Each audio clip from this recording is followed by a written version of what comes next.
It's Halloween, the day for creepy, scary and spooky things. And The Legend of Zelda has more than enough scary places. So today we're going to take a look at the top 5 scary places in The Legend of Zelda.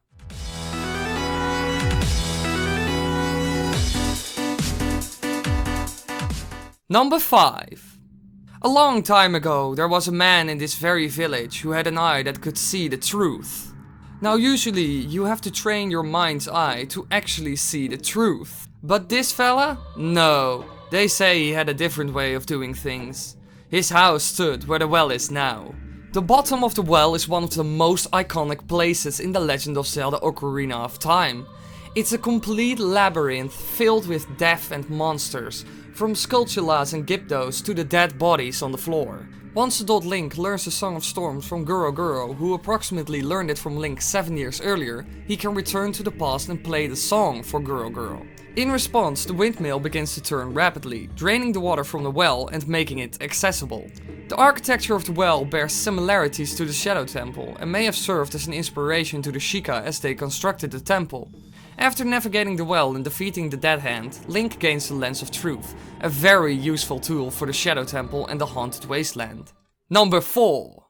Ikana is a location from The Legend of Zelda Majora's Mask. It was a kingdom found in the eastern regions of Termina. The kingdom has gone through years and years of bloody wars under the leadership of the king, Egos the Ikana of the Ikana royal family. Eventually, the kingdom was all but abandoned and destroyed and became a wasteland. There are more than enough scary places in Ikana, from the infamous empty well filled with undeads, being like ghosts and Gyptos, to the ancient castle of Ikana where the undead king lives. The king of Ikana teaches Link the elegy of emptiness, and we know what that means. Pendrau. Even the graveyard, as the final resting place for most of the people who fought in the war, is haunted. Number 3. Shadow Temple. Here is gathered Hyrule's bloody history of greed and hatred. The Shadow Temple is one of the 5 major temples in Hyrule that was constructed to house 5 of the 7 sages. It is generally believed that the Shadow Folk, the Sheikah, built the temple for purposes unknown. The temple lies at the back of Kakariko Graveyard, in the shadow of Death Mountain. Very little of the temple is above ground, and as such, it is often referred to as the House of the Dead.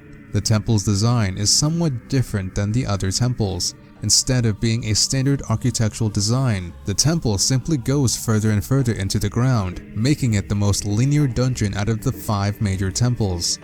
Often gallows and whipping posts are depicted in some of the lower chambers, sometimes with spots of blood on the ground below or near them. The dungeon also has a recurring theme of spikes and guillotines. It is akin to the appearance of an ossuary, lined with catacombs full of skulls and bones throughout many rooms. In-game dialogue further suggests that it is used to house the remains of the fallen, and likely during a chaotic period during Hyrule's existence.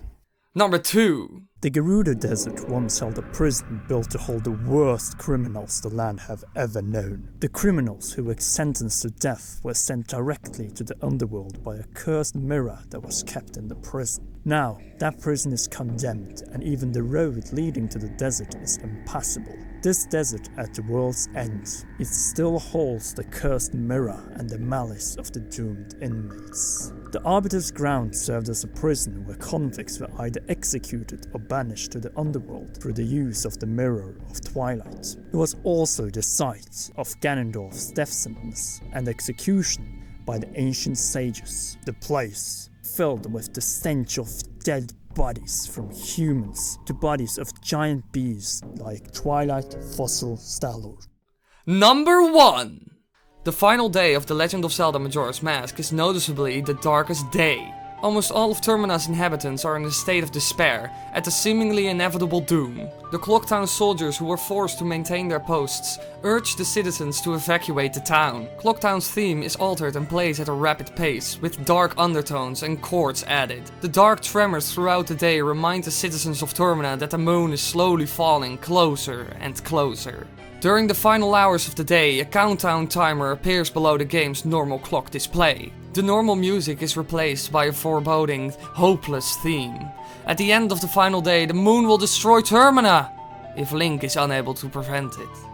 Thanks for watching everybody. Me, M Productions and Commonwealth Realm wish you a happy Halloween. And why not subscribe to my channel to keep up to date with all the videos.